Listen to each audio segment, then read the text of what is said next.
Un collectif d'ONG qui mène des opérations de recherche et de sauvetage en mer Méditerranée appelle l'UE à l'action. L'Union doit les aider à faire face à l'augmentation du nombre de personnes qui tentent la périlleuse traversée. Au cours des dernières semaines, SOS Méditerranée, Médecins sans frontières et Sea-Watch ont sauvé des milliers de personnes de bateaux surpeuplés et en mauvais état. En l'espace de 5 jours, 2 navires de recherche et de sauvetage, le Geo Barents, exploité par Médecins sans frontières, et l'Ocean Viking, affrété par SOS Méditerranée en partenariat avec la Croix-Rouge, ont secouru 16 bateaux en détresse. Le Geo Barents transporte toujours près de 600 personnes, dont plus de 150 mineurs. Aucun port de destination ne leur a été attribué, malgré les nombreuses demandes adressées à l'Italie et à Malte. Les membres des ONG mettent en garde contre les risques liés à l'augmentation du nombre de traversées. Ils appellent les États membres à fournir une flotte de recherche et de sauvetage adéquate, dédiée et proactive, afin de créer un mécanisme européen en Méditerranée pour sauver des vies.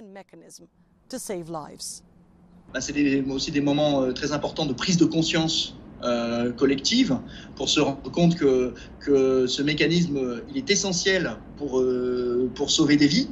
Il est essentiel pour permettre d'avoir en réalité des situations de sauvetage qui sont dûment coordonnées et dûment organisées et pas laissées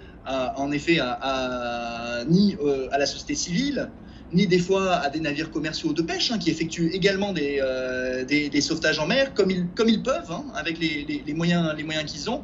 Donc je pense absolument que ces moments forts où l'Europe dans son entièreté et l'entièreté des citoyens européens prennent conscience aussi de la gravité de la situation en Méditerranée centrale, c'est un moment clé aussi pour interpeller l'ensemble des États et appeler encore une fois à ce mécanisme coordonné de sauvetage en mer.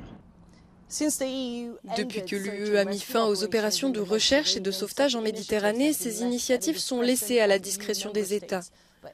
Mais les ONG affirment que nombre d'entre eux ignorent les appels de détresse, voire collaborent avec les autorités libyennes pour envoyer les demandeurs d'asile. La Méditerranée centrale est la route migratoire la plus meurtrière au monde selon l'Organisation internationale pour les migrations. Près de 20 000 personnes sont mortes ou ont disparu en tentant la traversée depuis 2014. Annelies Borges in Paris for Euronews.